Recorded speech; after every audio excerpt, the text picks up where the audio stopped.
Alright, what is good, y'all? Soul here, and welcome back to the story mode. So once again, I feel like I have to apologize for going dark for another couple of days because quite frankly, I have to be honest, I had to take a little bit of a break from Pokemon for the last couple of days.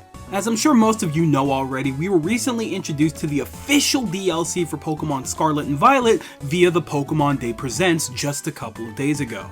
Now personally, the only thing of interest to me within that entire Presents was Pokemon Sleep and the DLC, and the DLC was just a couple of pictures. Now most people in this situation would just simply say something along the lines of, it wasn't really anything worth losing sleep over. But I literally lost sleep over it. I don't know what it is, but before big events like that, I can't sleep. So as I've made very clear in my reaction to the Pokemon Day Presents, it was a little underwhelming, I will say that much. And as a Pokemon content creator, not really having much to talk about was a little frustrating, so I simply didn't for the last couple of days, and there's really not much more to it than that. But then I remembered that the algorithm waits for nobody, so I decided, hey, you know what, maybe we can scrounge up a little bit to talk about here. Oh, and for the record, I'm only going to be talking about the DLC for Scarlet and Violet, nothing else in that Pokemon Presents. Now that that's all out of the way, why don't we go ahead and start talking about the DLC that they announced and the questions that I have regarding it. First, let's have a quick overview of the basics that we know regarding the DLC. For starters, this DLC seems to operate a lot like the one that we got in 8th Gen. It comes to us in two separate parts. The first half of the DLC will come to us sometime around fall. The second part of the DLC will arrive to us sometime around winter. So far, vast difference. Why in the hell is the first part of the DLC coming out all the way in fall? For anybody that's like me and keeps track of their seasons by months, fall is at the end of September. And fall runs until the end of December, meaning that we could potentially not be getting the other half of the DLC until like around this time next year. I know this is a weird thing to be focusing on right now, especially because we have so much more to talk about, but I didn't realize it until we started recording how far away that is for Pokemon. I'm not even mad about it. Most other games don't get DLC for years on end, so the fact that we're getting DLC within the year is still cool and all, but it seems like they needed a little bit more time to develop that DLC, doesn't it? I don't know, I just thought that was really interesting. However though, I'm totally fine with this because in reality, this is done so that we don't expect a full, mainline release for Pokemon for at least another year. Like maybe the end of 2024, if that. So, honestly, go for it. The more time spent working on that and just maybe filling out the rest of whatever Scarlet and Violet has to offer, I'm totally cool with that. Go for it, y'all. So why don't we start talking a little bit about the information that we received for the DLCs themselves.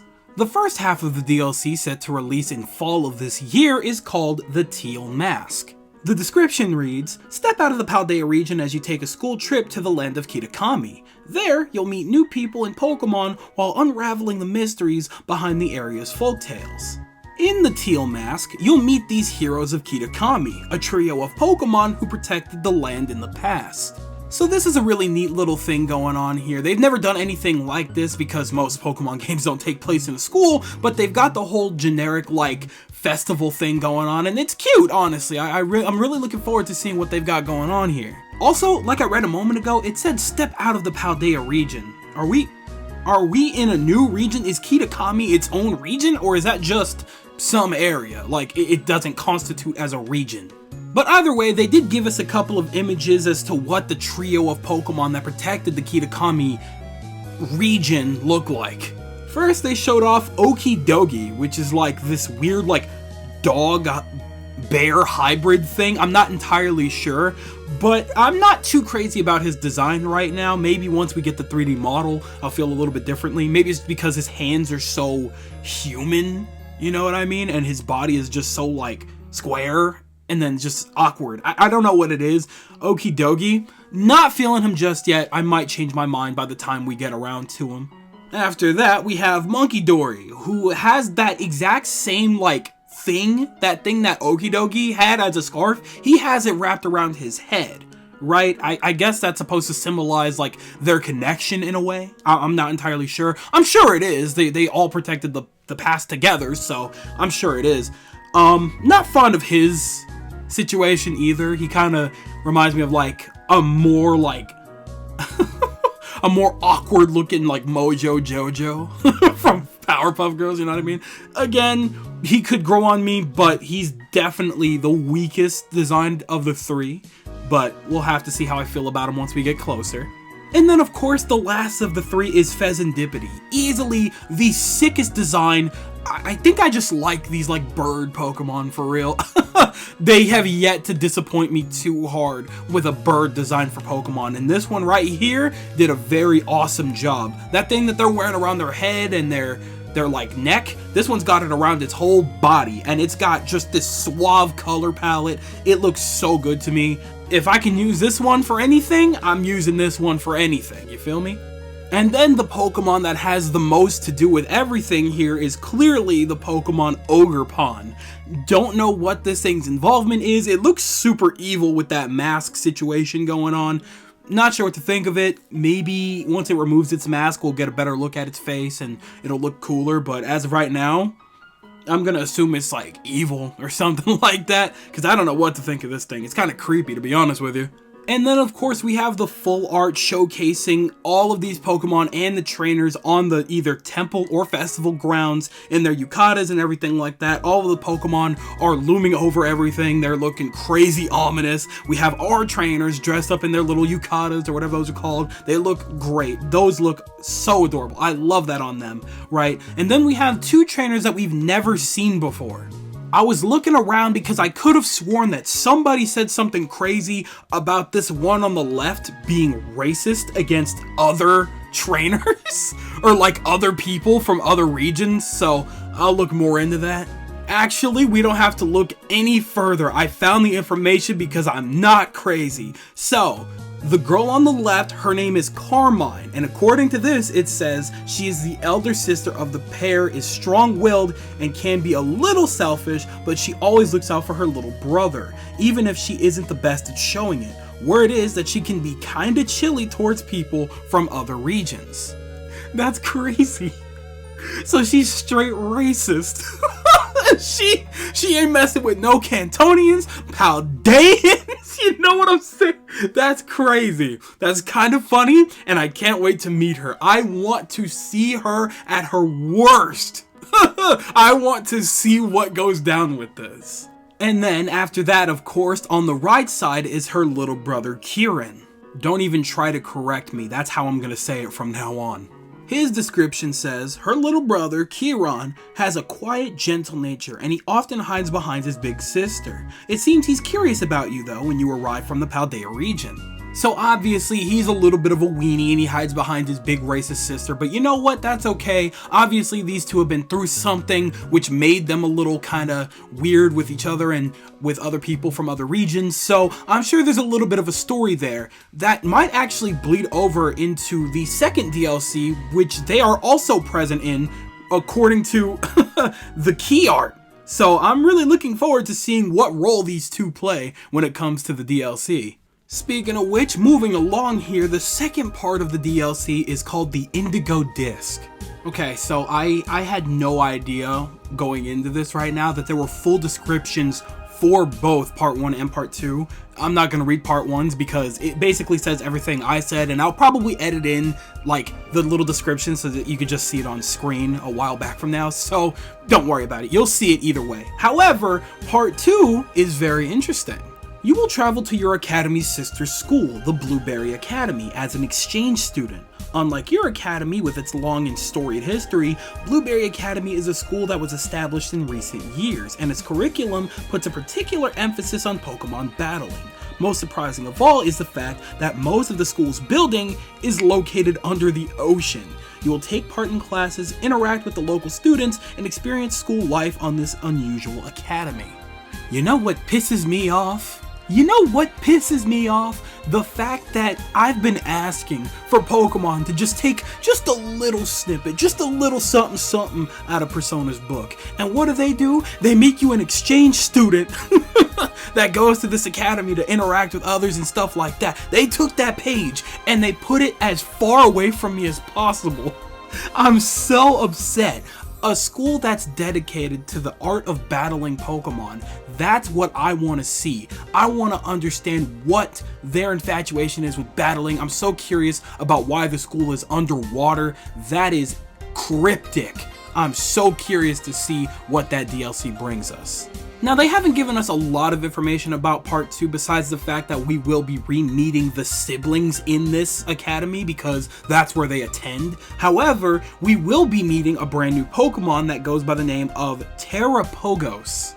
Now, I cannot for the life of me get a grasp on what this Pokemon is, and I've seen a lot of speculation going around the last couple of days that this Pokemon is what the Paldea region is based on, because if you put them side to side, right, a picture of the Paldea region and this Pokemon, you can see a very hefty similarity in which that thing right at the top is in fact Area 0, and then everything else just kind of follows the shape of Terrapogos.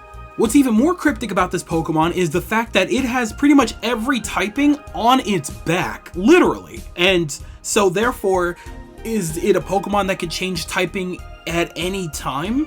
I mean, given the fact that it's called Terrapogos, I'm sure that has something to do with terrestrialization. It's in its own name, so this must be some kind of origin for the mechanic of terrestrialization and what it has to do with the Paldea region. So it's so interesting, it's so cryptic. Part 2 is going to mind blow everybody, and I'm so excited to be there day one. Now, I don't know if I put it up on screen already, but I just want to talk once again really quick about the key art that they put out for the Part 2 of the DLC. When I tell you that this is wallpaper worthy, I am not exaggerating in the slightest. This is by far one of the coldest pieces of art Pokemon has ever put out for its franchise. It looks so clean. Both of our trainers looking there ready to battle, you know what I'm saying? The girl trainer looks fly as hell. You got the two siblings in the middle ready to rumble, and then you got these other really well-designed characters on the other side ready to battle. Like, it just looks so good. I'm so curious about all of these characters and everything that this part specifically has to offer. Nothing against part 1, but this is where my interest lies, 100%. But with that, that's pretty much so far everything that we know about the DLCs themselves. As of right now, we can't get anything else, and we can pre-order them and we can get a couple of bonuses, but there's a couple of things that I'm real curious about regarding that. I just need to know why they got so bold here, right? Because my first question is, what is the actual benefit of pre-ordering this DLC?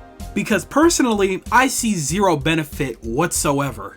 Now, I've made it very clear a good couple of times how I feel about the customization issue in Scarlet and Violet, right? I don't like the base outfits that they offer because they're so school-oriented and it's so heavily focused on that it's kind of upsetting. Come to find out, a lot of people feel the exact same way, so cool, awesome, good to know that I'm not alone on that. Now, one of the two things that this expansion pass offers as pre-order bonuses is a color swap of the regular school outfits. And this is just my personal opinion here, but they look debatably worse than the regular outfits. So I don't really know about that, because personally I would rather just wait for the like kimono type beat or whatever those battle outfits they got on in part 2 has going on. So I don't know, if I do get this, I'll just go ahead and wait for that. But then there's two other situations that kind of get to me a little bit, right? The first of the two being the Hisuian Zoroark that you get via Mystery Gift. Now here's the thing, I love Hisuian Zoroark. Easily my favorite Pokemon to come out of Pokemon Legends. I've been waiting for a long time to get my personal Zoroark over to Scarlet and Violet so that I could use it in battles and stuff like that. Awesome, great, can't wait to see him, glad he's here. But here's my thing.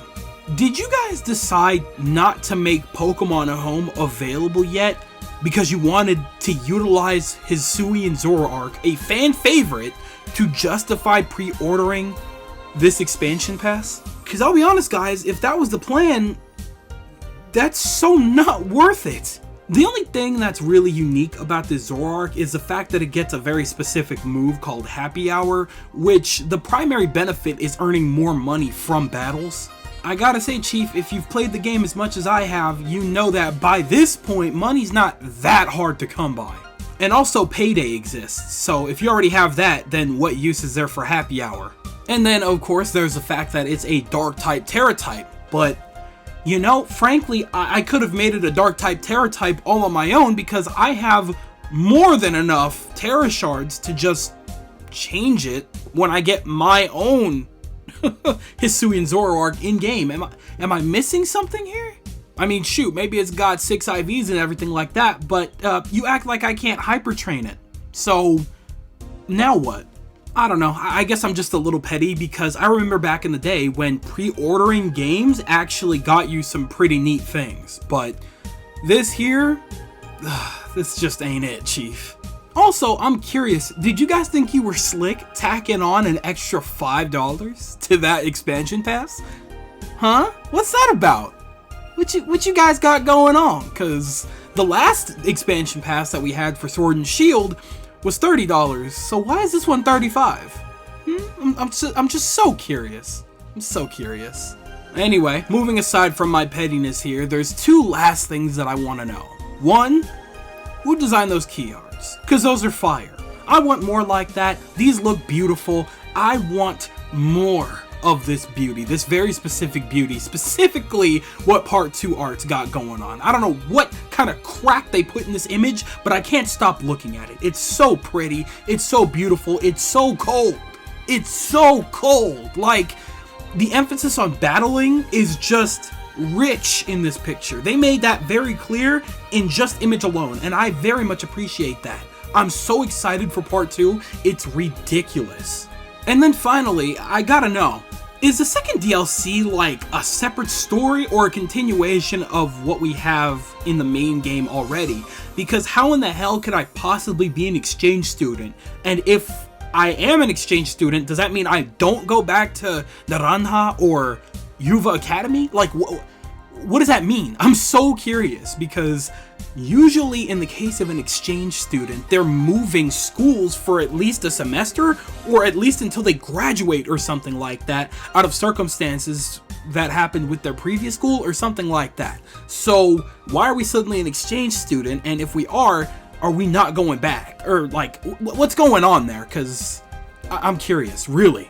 But I'm sure around this time next year, we'll know everything about it. So we'll get to that when we get to that. But overall, Pokemon is bold as hell, but they're also crazy as hell. I know they got big plans in store for us, and they usually deliver. So at the very least, I'm looking forward to whatever this DLC's got going on, regardless of that price tag.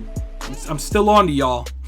You ain't slick. But I want to hear everything you guys are thinking regarding the DLC. Do you think that it looks phenomenal? Do you think that we didn't need any gameplay to know that this is going to be actually excellent? Or are you along the lines of a lot of other people in which they didn't show enough? It's a little too not up to your expectations or standards yet because you just don't know what to look forward to, so you don't want to buy the pre-order stuff yet. Tell me everything you guys are thinking in the comment section below, because you know for a fact that I'm always gonna be down there with you guys. But with that, it do be skedaddle the clock. I'd like to thank you guys ever so much for watching. I truly do hope you enjoyed. Do me the greatest favor of dropping a like and a comment, and consider subscribing for more content just like this here. And with that, I'm gonzo. Thanks again, hope you enjoyed, and I'll be seeing you guys in the next video. Do me the greatest favor of taking good ass care, and I'll see you all next time. Bye!